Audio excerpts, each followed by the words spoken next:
Hello everyone. आज की class में हम क्वाड्रेटिक इक्वेशंस का लास्ट टॉपिक पढ़ने वाले हैं, that is nature of roots. और इस टॉपिक पे बेस्ड है आपकी last exercise, that is 4.4। Okay, now इस टॉपिक को समझने से पहले थोड़ा सा मैं इसको रिलेट करता हूँ क्वाड्रेटिक फॉर्मूला से। सो क्वाड्रेटिक फॉर्मूला जो कि थर्ड मेथड था सॉल्यूशन ऑफ क्वाड्रेटिक इक्वेशन निकालने का, ओके, उसका फॉर्मूला अगर सबको याद होगा आपको, so it was x is equal to minus b plus minus under root b square minus 4ac whole divided by 2a। ये था क्वाड्रेटिक फॉर्मूला किसी भी क्वाड्रेटिक इक्वेशन के रूट्स निकालने का। ठीक है, नाउ यहाँ पे ये जो B square minus 4ac value है जो अंडर रूट में दिया हुआ है, ये हमेशा पॉजिटिव होना चाहिए। अगर अंडर रूट वाला टर्म नेगेटिव हो गया सो x की वैल्यू नॉट डिफाइंड हो जाएगी। अंडर रूट में नेगेटिव डिफाइंड नहीं है। ठीक है, अभी जिस लेवल में आप मैथ्स पढ़ रहे हैं सो अंडर रूट में नेगेटिव डिफाइंड नहीं है। ओके, सो अगर b square minus 4ac negative हो गया सो x के रूट्स रियल नहीं होंगे, आपको रूट्स नहीं मिलेंगे। ओके, क्योंकि वो नॉट डिफाइंड हो जाने वाले हैं। मींस हमें यहां से ये समझ आया कि अगर हमें क्वाड्रेटिक इक्वेशन के रूट्स चाहिए so B square minus 4ac negative नहीं होना चाहिए, या फिर वो ग्रेटर देन या इक्वल टू 0 हो सकता है। अगर ये कंडीशन होगी तभी हमें रियल रूट्स मिलेंगे, तभी हमें रियल रूट्स मिलने वाले हैं। लेकिन अगर b square minus 4ac less than 0 हो गया सो हमें रियल रूट्स नहीं मिलेंगे, नो रियल रूट्स। और इसी पे बेस्ड हमने एक्सरसाइज 4.3 के फर्स्ट क्वेश्चन को सॉल्व किया था। उन्होंने कहा था कि पहले आप ये चेक कीजिए कि रियल रूट एग्जिस्ट कर रहे हैं कि नहीं। सो हम बी स्क्वायर माइनस 4ac की वैल्यू निकालते थे, अगर वो ग्रेटर देन इक्वल टू 0 रहा तब हम उस क्वाड्रेटिक इक्वेशन को सॉल्व करते थे, नहीं तो नहीं करते। ओके, नाउ ये बी स्क्वायर माइनस 4ac ये क्या है? इसको हम बोलते हैं डिस्क्रिमिनेंट। कैपिटल डी से इसको डिनोट करते हैं और इसको बोलते हैं discriminant. Discriminant, okay, this is what b square minus 4ac। अब ये वैल्यू ही डिसाइड करेगी कि रूट्स के नेचर कैसे होंगे। हमें पता है हर क्वाड्रेटिक इक्वेशन के दो रूट्स होते हैं। अब वो दो रूट्स के नेचर क्या होंगे ये डी वैल्यू डिसाइड करेगी। ओके, अगर डी की वैल्यू ग्रेटर देन 0 हो जाए तो डेफिनेटली रियल रूट्स तो मिलने वाले हैं, लेकिन जो दो रूट मिलेंगे वो दोनों रूट अलग अलग होंगे, डिस्टिंक्ट होंगे। सो इन दिस केस आपको मिलेगा रियल एंड डिस्टिंक्ट रूट्स या real and distinct solution values of x. वैसे ही अगर डी इक्वल टू 0 हो गया सो इस केस में भी रियल रूट्स तो हैं, लेकिन जो डिस्टिंक्ट रूट मिले हैं पिछले में अब वो इक्वल हो जाएंगे, तो एक्स की दो सेम वैल्यू मिलने वाली है। So real and equal roots. Okay, और इन केस अगर डी लेस देन 0 हो गया सो आपको नो रियल रूट्स। ये तीन कंडीशंस आपको हमेशा याद रहनी चाहिए ताकि आप नेचर ऑफ रूट से रिलेटेड क्वेश्चंस को सॉल्व कर पाए। ओके, सो ये तीन कंडीशंस है जिसपे बेस्ड हम आगे की एक्सरसाइज को करने वाले हैं। So let us move to exercise 4.4। Exercise 4.4 का first question, it says find the nature of the roots of the following quadratic equations if the real root exist। अगर रियल रूट एग्जिस्ट कर रहे हैं तभी हमें रूट निकालना है, otherwise नहीं निकालना है। जिसमें फर्स्ट इक्वेशन दिया हुआ है 2x square minus 3x plus 5 is equal to 0। So सबसे पहले हम बी स्क्वायर माइनस 4ac की वैल्यू निकाल लेते हैं। सो इसको कंपेयर करो स्टैंडर्ड फॉर्म से ताकि आपको ए बी सी की वैल्यू मिल जाए। अगर आप ध्यान दे रहे होंगे पूरी क्लासेस, अगर आप 8 पार्ट्स, ये आज का जो है वो क्वाड्रेटिक इक्वेशन का 8th पार्ट है। ओके, हर में जितने भी क्वेश्चंस हम सॉल्व किए हमें उसको कंपेयर करना ही पड़ा है स्टैंडर्ड इक्वेशन से ताकि हम ए बी सी की वैल्यू निकाल पाए। ओके, तो इसको कंपेयर करेंगे स्टैंडर्ड फॉर्म से ताकि आपको ए बी और सी की वैल्यू मिल जाए। सो आप स्टेटमेंट लिखेंगे comparing the given equation with the standard form to get a is equal to 2, b is equal to -3 and c is equal to 5. Now calculating the value of discriminant. Okay, so that is b square minus 4ac. So values put कर लीजिए, b square means -3 square minus 4 into a into c. Okay, so यहाँ से आ जाएगा 9 minus 4 into 2 8, 8 into 5 40. So ये आ जाएगा -31. Okay, so therefore d is less than 0 and hence no real root exist, no real roots exist. अब क्योंकि इसके real roots ही नहीं है तो हमें इसको सॉल्व नहीं करना है, ठीक है, इसको बस इतना ही सॉल्व करना था। मूव करते हैं सेकेंड पार्ट में। 3x² minus 4√3x plus 4 is equal to 0, ये सेकेंड पार्ट है। अगेन इसको कंपेयर कर रहे हैं स्टैंडर्ड फॉर्म से ताकि a b और c की वैल्यू आपको मिल जाए, 4√3 एंड c इज 4। अब आपको डिस्क्रिमिनेंट की वैल्यू निकालनी है, that is d is equal to b² minus 4ac। So इसकी वैल्यूज पुट कर लेते हैं, माइनस 4√3 का whole square minus 4 into a into C. So 4√3 का स्क्वायर मींस 4 इंटू 4 16 इंटू √3 का स्क्वायर 3 हो जाएगा, तो 16 into 3 that will be 48 minus 48 और d की वैल्यू 0 आ जाएगी। सो d की वैल्यू greater than and equal to 0 में आपको रियल रूट्स मिलते हैं, तो यहां पर रियल रूट्स मिलेंगे आपको। Now since d is equal to 0, therefore real roots, you can write hence real root exist. अब क्योंकि रियल रूट एग्जिस्ट कर रहे हैं मींस हमें इनके रूट्स निकालने पड़ेंगे। ओके, सो मैं इसे फैक्टराइजेशन मेथड की हेल्प से सॉल्व करता हूं। ओके, तो इसे अगर हम फैक्टराइजेशन मेथड की हेल्प से सॉल्व करते हैं, सो a इंटू सी कितना मिल जाएगा, 4 इंटू 3 12। अब 12 के आपको फैक्टर्स बनाने हैं, ठीक है, सो 12 के फैक्टर्स कैसे बनेंगे, 12 के फैक्टर्स बनेंगे 4 इंटू 3 करके, लेकिन हमें यहाँ पर क्या चाहिए, 4√3 चाहिए, दैट टू इन नेगेटिव चाहिए। ओके, या फिर हम दूसरा क्या ले सकते हैं, हम 6 इंटू 2 भी ले सकते हैं। ओके, सो अगर आप 6 इंटू 2 लेते हैं तो इसको हम 3 इंटू 2 लिख सकते हैं। ओके, सो ये आ जाएगा √3 और √3 लिख लीजिए, सो √3 इंटू 2 एंड √3 इंटू 2, तो आपको रूट्स मिल गए 2√3 एंड 2√3। ओके, तो जब आप उसको वैल्यू यहाँ पर पुट करेंगे, क्योंकि नेगेटिव चाहिए हमें, इसलिए आप दोनों में नेगेटिव ले लेंगे। सो आपके रूट्स हो गए हैं 2√3 नेगेटिव में और नेगेटिव में 2√3 अगेन। ओके, सो जब मिडिल टर्म को स्प्लिट करेंगे, so 3x² minus 2√3x minus 2√3x plus 4 is equal to 0। अगर आपको रूट्स में फैक्टराइज करने में प्रॉब्लम होता है तो आप क्वाड्रेटिक फॉर्मूला यूज कीजिए, वो बेस्ट है, ठीक है, किसी भी इक्वेशन के लिए आपको सिर्फ कैलकुलेशन बढ़ जाता है, बट ऐसा कुछ फैक्टराइज नहीं करना पड़ता। √3 यहां से कॉमन आ जाएगा, सो √3x इनसाइड द ब्रैकेट यहां बचेगा और माइनस 2, सॉरी यहाँ पर x भी कॉमन आ जाएगा और -2 यहाँ पर बचेगा। ओके, नाउ यहाँ से -2 हम निकाल सकते हैं, सो √3x -2 यहाँ पर बच जाएगा। अब क्योंकि इस ब्रैकेट और इस ब्रैकेट में हमें सेम वैल्यू मिली है तो इसे हम कॉमन निकाल लेते हैं, √3x -2 और दूसरा क्या बचेगा, √3x -2, √3x -2। तो आप देखेंगे कि दोनों फैक्टर सेम मिल रहे हैं। ओके, हमने अभी देखा था अगर d की वैल्यू 0 आएगी तो रूट्स इक्वल मिलने वाले हैं, तो इनको जब आप 0 से इक्वेट करेंगे, सो आप इसको 0 से इक्वेट करेंगे तो आ जाएगा x इज इक्वल टू 2/√3। आप इसको रेशनलाइज कर लीजिए, so that is 2√3/3।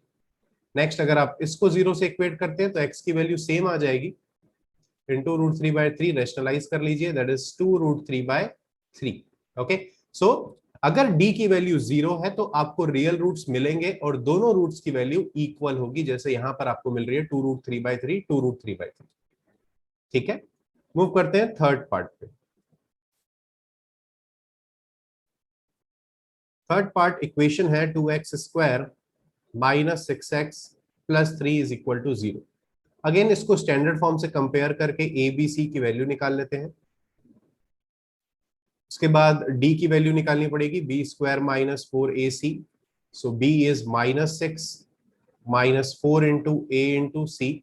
Okay, so यहां आ जाएगा 36 -4 इंटू 2 8, 8 इंटू 3 24। ओके, सो इसको सॉल्व करेंगे तो आपको वैल्यू 12 मिल जाएगी। ठीक है, now 12 definitely this is greater than 0, तो रियल रूट एग्जिस्ट करेंगे। अगर रियल रूट एग्जिस्ट करेंगे तो हमें अब उस रूट्स की वैल्यू निकालनी है। अब क्योंकि ग्रेटर देन 0 है तो दोनों रूट्स अलग अलग होने वाले हैं। ओके, सो इसको अगर हम सॉल्व करते हैं तो 2 इंटू 3 6 आ जाएगा। ठीक है, तो यहाँ पर इजी नहीं होगा कि आप मिडिल टर्म को स्प्लिट कर पाए। ओके, तो हम यूज कर रहे हैं यहाँ पर quadratic formula, that is x is equal to -b plus minus √b² minus 4ac, जिसकी वैल्यू 12 है और ऑलरेडी निकाल चुके हैं वो, सो दोबारा निकालने की जरूरत नहीं है। 2 इंटू ए। ओके, सो यहां से x की वैल्यू आ जाएगी 6 प्लस माइनस 12 को हम 4 इंटू 3 लिख सकते हैं, 4 में से 2 बाहर आ जाएगा अंडर रूट के, सो 2√3 डिवाइडेड बाय 4। अगर आप इसको 2 से कैंसिल कर लेते हैं तो 3 प्लस माइनस √3/2 आ जाएगा। सो एक्स की दो वैल्यूज मिलेंगी आपको, 3 plus √3/2 and 3 minus √3/2। So x के दो रियल रूट एग्जिस्ट कर रहे हैं, लेकिन वो दोनों की वैल्यू अलग अलग है। क्यों? क्योंकि हमें डी की वैल्यू ग्रेटर देन 0 मिली थी यहाँ। ठीक है, ये पहले क्वेश्चन से, क्योंकि 3 पार्ट थे और तीनों में उसने 3 कैटेगरी को डिफाइन किया है, सो आई होप वो कैटेगरीज जो है greater than equal to 0 and less than 0 वो आपको समझ आ गए होंगे। मूव करते हैं सेकंड क्वेश्चन की तरफ।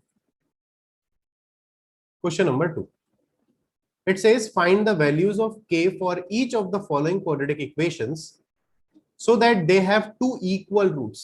अब बस हमें ये ध्यान रखना है कि टू इक्वल रूट्स की कंडीशन क्या थी। टू इक्वल रूट्स हमें सिर्फ तब मिलते हैं जब d की वैल्यू 0 हो जाए, when d is equal to 0, या फिर b² minus 4ac is equal to 0 हो जाएंगे, तभी हमें इक्वल रूट्स मिलेंगे।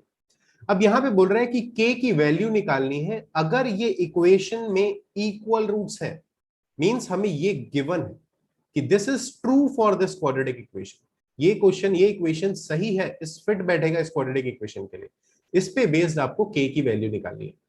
फर्स्ट पार्ट ले लेते हैं। So 2x² plus kx plus 3 is equal to 0। ठीक है, नाउ इसको जब हम सॉल्व करेंगे सो पहले कंपेयर करते हैं स्टैंडर्ड फॉर्म से। सो a की वैल्यू 2, b की वैल्यू k एंड c की वैल्यू 3। अब बोल रहा है क्योंकि रूट्स इक्वल है so d should be equal to 0। Now hence, और you can write since roots are equal, therefore b² minus 4ac should be equal to 0। okay, so b की value क्या है? k² minus 4 into a into c that is equal to 0। so k² आ जाएगा, 4 into 2 8, 8 into 3 24, so यहाँ पे 24 आ जाएगा। so k² is 24, so k की value आ जाएगी, अगर आप स्क्वायर रूट ले लेते हैं दोनों तरफ तो प्लस माइनस √24। 24 को हम क्या लिख सकते हैं? 24 कैन बी 8 इंटू 3 और 4 इंटू 6, 4 में से 2 बाहर आ जाएगा।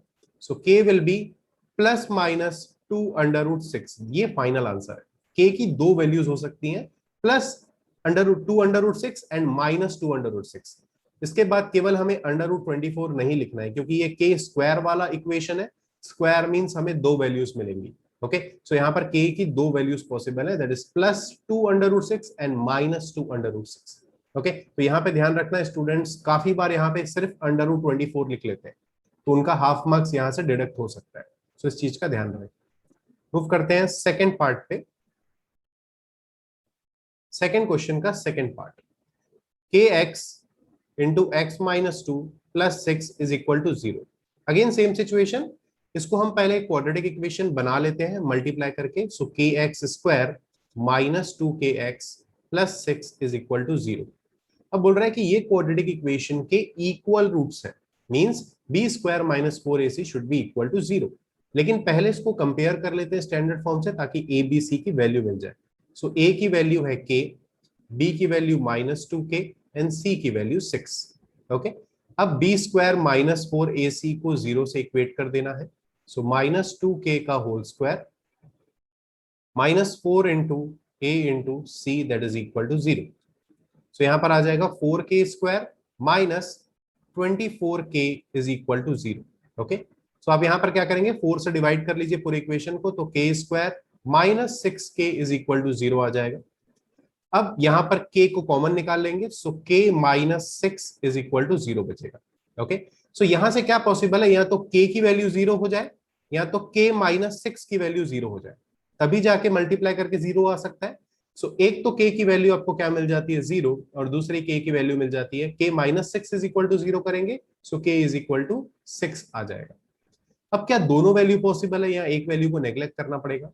डेफिनेटली यहाँ पर k इज इक्वल टू 0 को नेग्लेक्ट करना पड़ेगा। और यहाँ भी बहुत बच्चे कंफ्यूज हो जाते हैं, ये स्टेप जो है स्किप कर देते हैं, क्योंकि k की दो वैल्यू लिख के आ जाते हैं, अगेन वहां पे उनके मार्क्स डिडक्ट हो जाते हैं। ठीक है, k की वैल्यू 0 क्यों नहीं हो सकती है? Because k is the value of a और कोफिशिएंट ऑफ एक्स स्क्वायर। अगर आप डेफिनेशन याद करेंगे क्वाड्रेटिक इक्वेशन की, जो हमने फर्स्ट पार्ट में पढ़ी थी, कि a कभी भी 0 नहीं हो सकता। Any equation of the form ax² plus bx plus c is equal to 0, where a, b, c are real numbers, a is not equal to 0. तो a कभी भी 0 नहीं हो सकता है। Okay, means a is equal to k, तो k 0 कभी भी नहीं हो सकता। ओके, सो ये वैल्यू पॉसिबल नहीं है। So final answer is k is equal to 6। ये आपका फाइनल आंसर आ जाएगा इस पार्ट का। ठीक है, मींस इक्वल रूट्स अगर चाहिए तो k की वैल्यू 6 होनी चाहिए। ठीक है, यहां क्वेश्चन नंबर 2 खत्म होता है। Let start with question number 3। Question number 3. It says, is it possible to design a rectangular mango groove whose length is twice its breadth and the area is 800 meters square? If so, find length and breadth. Okay. Is it possible? ऐसे type के अगर आपको questions मिलते हैं तो definitely वो nature of root से ही relate करते हैं। ठीक है, सो पहले हम वो कंडीशन को ड्रॉ कर लेते हैं। एक रेक्टेंगुलर मैंगो ग्रूव है, ठीक है, जिसमें जिसका एरिया हमें गिवन है 800 मीटर स्क्वायर। तो पहले हमें लेंथ को x मान लेते हैं और ब्रेड्थ को y मान लेते हैं। So let the length of rectangular grove B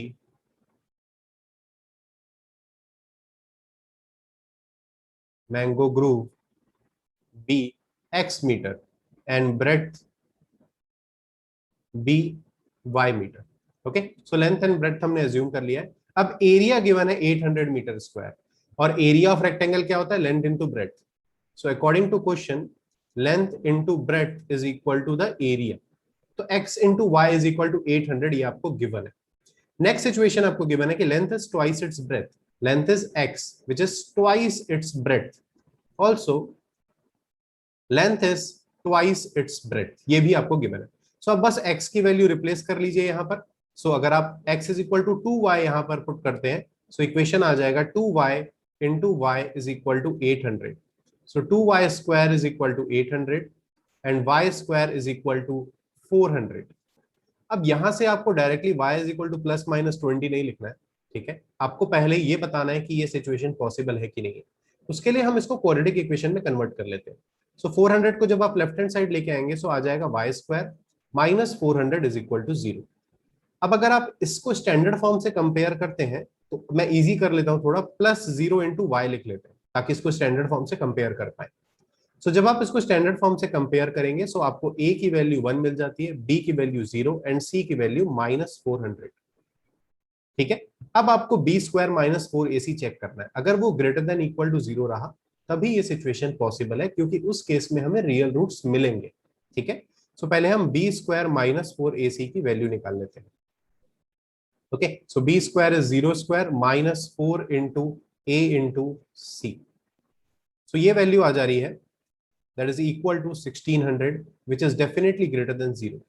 अब क्योंकि b square minus 4ac discriminant greater than 0 आ रहा है, मींस ये सिचुएशन पॉसिबल है क्योंकि हमें रियल रूट्स मिल सकते हैं। तो अब हम इसके रूट्स निकालेंगे। अगर ये लेस देन 0 होता तो हमें रूट्स निकालने की जरूरत ही नहीं है क्योंकि सिचुएशन पॉसिबल नहीं होती। ओके, अब हम इस इक्वेशन को पकड़ लेते हैं सीधा यहाँ पे। सो y is equal to plus minus 20 आ जाएगा। ऑब्वियसली माइनस 20 हम कंसिडर नहीं कर सकते हैं क्योंकि y is a length, length negative नहीं होता। सो y की वैल्यू आ जाएगी 20 मीटर। अगर y 20 आ गया तो इस इक्वेशन में पुट कर लेते हैं, x is equal to 2 into 20 and that is 40 metre. So आपको लेंथ एंड ब्रेड्थ दोनों की वैल्यू यहाँ पर मिल गई है।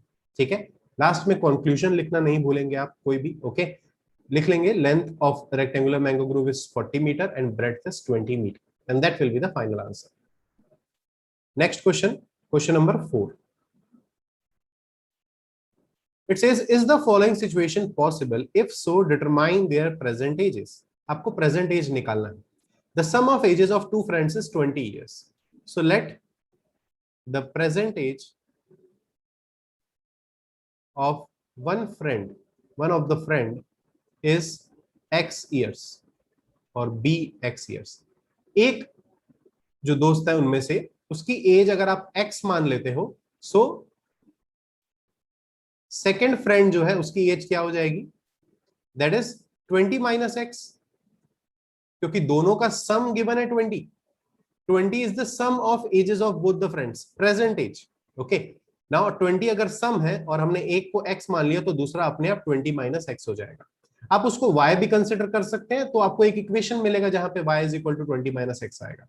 सो मैं दूसरा वेरिएबल इन्वॉल्व नहीं कर रहा हूं और एक ही वेरिएबल्स के बेसिस पे इक्वेशन बना ले रहा हूं। Okay, next it says that 4 years ago, now 4 years ago, ages will be, age में क्या आ जाएगा फर्क कि 4 साल पहले ये x क्या हो जाएगा, x -4 हो जाएगा, और 20 माइनस एक्स क्या हो जाएगा, 20 माइनस एक्स -4 ईयर्स आ जाएगा। ये एजेस हो जाएंगी 4 साल पहले। सो आप एजेस में 4 सब्सट्रैक्ट कर लेंगे। अब सिचुएशन गिवन है कि 4 इयर्स एगो इन दोनों की एजेस का प्रोडक्ट जो था वो था 48। Okay, means according to question इसका और इसका प्रोडक्ट जो है दैट इज x -4 मल्टीप्लाई 20 -4 हो जाएगा 16 माइनस एक्स, ये प्रोडक्ट 48 होगा। अब हम इससे एक क्वाड्रेटिक इक्वेशन बना लेंगे और चेक करेंगे कि ये सिचुएशन पॉसिबल है कि नहीं है। Okay, so it is 16x minus x square minus 4 into 16 that is 64 plus 4x is equal to 48। so यहाँ पर x square आ जाएगा और 16x plus 4x sorry minus x square 20x और 48 यहाँ आ जाएगा। सो minus 64 minus 48 हो जाएगा तो ऐड करना पड़ेगा। So that is 112 is equal to 0।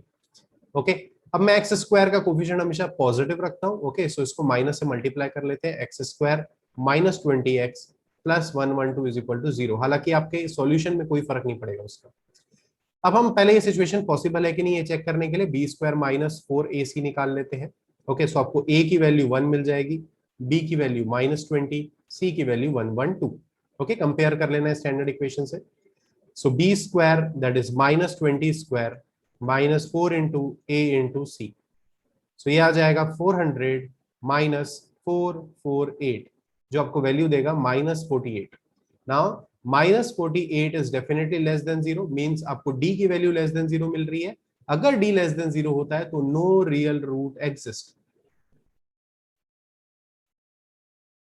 So since no real root exist तो आपको कोई भी वैल्यू नहीं मिलने वाली है किसकी, x की। ओके, तो प्रेजेंट एजेस की वैल्यू आपको नहीं मिलने वाली है यहां पर। सो ये सिचुएशन जो है पॉसिबल नहीं है।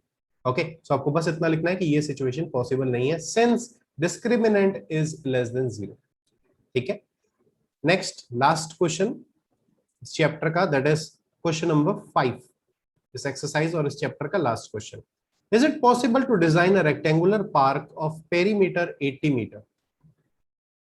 सो एक रेक्टेंगुलर पार्क है जिसका पेरीमीटर, तो पहले हम लेंथ और ब्रेड्थ को कंसीडर कर लेते हैं। So let the length of the rectangular park be x metre and breadth be y metre. Same statement आएगा जो क्वेश्चन नंबर 3 में आपने लिखा था। ओके, अब बोल रहा है कि इसका पेरीमीटर जो है वो 80 मीटर है। सो पेरीमीटर क्या हो जाता है, 2 इंटू लेंथ प्लस ब्रेड्थ हो जाता है एंड दिस इज 80 मीटर। और बोल रहा है कि एरिया जो है वो 400 मीटर स्क्वायर है। एरिया क्या हो जाता है, x into y that is length into breadth, ये गिवन है 400। ओके, मैं थोड़ा सा शॉर्ट में लिख रहा हूं क्योंकि काफी बार स्टेटमेंट्स हम ऑलरेडी लिख चुके हैं। Okay, so perimeter is equal to 80 and area is equal to 400। यहां से अगर आप 2 को कैंसिल करते हैं तो ये 40 आ जाएगा और x की वैल्यू अगर निकालते हैं तो 40 माइनस वाई आ जाएगा। अब यही वैल्यू को यहां पर पुट कर लेना है। सो x की जगह 40 माइनस वाई रख लेते हैं, इंटू वाई आ जाएगा is equal to 400। Bracket open कर लेंगे, 40y minus y square is equal to 400। अब इसको एक स्टैंडर्ड फॉर्म में कन्वर्ट कर लेते हैं क्वाड्रेटिक इक्वेशन के। So Y square minus 40y plus 400 is equal to 0। ये जो क्वाड्रेटिक इक्वेशन मिला है इस सिचुएशन को जो रिप्रेजेंट करता है, तो पहले ये चेक करना है कि ये क्वाड्रेटिक इक्वेशन के रियल रूट्स एग्जिस्ट करते हैं कि नहीं। सो a की वैल्यू 1, b की वैल्यू -40 एंड c की वैल्यू 400। अब आपको निकालना है बी स्क्वायर -4ac डिस्क्रिमिनेंट की वैल्यू। सो आ जाएगा -40 का स्क्वायर -4 इंटू ए इंटू सी। सो ये आ जाएगा 1600 -1600 विच विल बी 0। अब क्योंकि d की वैल्यू आपको 0 आ रही है तो ये रियल रूट्स एग्जिस्ट करेंगे इस क्वाड्रेटिक इक्वेशन के, और वो भी इक्वल होंगे क्योंकि d 0 कब होता है, roots are real and equal in that case. Okay, so अब हम उसको सॉल्व कर लेते हैं, दैट इज इस क्वाड्रेटिक इक्वेशन को। इसको जब आप सॉल्व करेंगे तो मैं स्प्लिटिंग द मिडिल टर्म से सॉल्व कर रहा हूं। सो सिंपल, क्योंकि 400 प्रोडक्ट होना चाहिए तो 20 और 20 में डिवाइड कर लेते हैं ताकि उनको ऐड करके 40 भी आ जाए। सो हम यहां से लिख सकते हैं y square -20y -20y plus 400 is equal to 0। So हमने क्वाड्रेटिक इक्वेशन का स्प्लिटिंग ऐसे कुछ किया है। ओके, -40y को -20y और -20y लिखे, y कॉमन आ जाएगा, y -20 बचेगा, -20 common, y -20 is equal to 0। दो फैक्टर्स मिल जाएंगे y माइनस 20 और यहाँ पर भी y minus 20 and that is equal to 0। तो यहाँ से y की आपको दोनों जो वैल्यू मिलेगी दैट इज 20 मीटर ओनली। तो ब्रेड्थ की जो डायमेंशन है, जो लेंथ गिवन है आपको, वो है 20 मीटर। ठीक है, अब इसकी हेल्प से आप x की वैल्यू भी निकाल लेंगे इस इक्वेशन को यूज करके, या इस इक्वेशन को यूज कर लीजिए। यहाँ पे y की वैल्यू आप 20 पुट कर देंगे, so x is equal to 40 minus 20, so x भी आ जाएगा 20। ओके, सो x भी 20 मीटर है और y भी 20 मीटर है। सो एक्चुअली ये रेक्टेंगुलर ग्रुव क्या है, स्क्वायर शेप का है। ठीक है, क्योंकि लेंथ और ब्रेड्थ दोनों बराबर हो गई है स्क्वायर रेक्टेंगल में, so it is a square and not a rectangle. ठीक है, सो ये लास्ट क्वेश्चन था इस पर्टिकुलर चैप्टर का एंड इस पर्टिकुलर टॉपिक का, एक्सरसाइज का भी। सो आई होप आपको ये चैप्टर बहुत अच्छे से समझ आ गया होगा। अगर नहीं आया है सो आप मुझे कमेंट में लिख सकते हैं। ठीक है, जो भी टॉपिक समझ नहीं आया है हम उसको रिकंसिडर कर लेंगे, और अगर हुआ तो एक और वीडियो बना के मैं अपलोड कर दूंगा जिसमें हम पूरे डाउट्स को क्लैरिफाई कर लेंगे आपके इस पर्टिकुलर चैप्टर से रिलेटेड। ठीक है, नाउ नेक्स्ट क्लासेस जो चालू होंगी वो चैप्टर नंबर 5 को लेके होंगी, दैट इज अरिथमेटिक प्रोग्रेशन। वो चैप्टर आपके लिए बहुत ही ज्यादा न्यू है। ओके, सो आई होप आप वो सारे पार्ट्स देखें ताकि आपके कंसेप्ट इजीली क्लियर हो जाए। एक एक क्वेश्चन हम एनसीईआरटी का सॉल्व करने वाले हैं, सो आपको उससे एग्जाम के प्रिपरेशंस में भी हेल्प मिलेगी। ओके, तो आज की क्लास में बस इतना ही। All the best, thank you so much.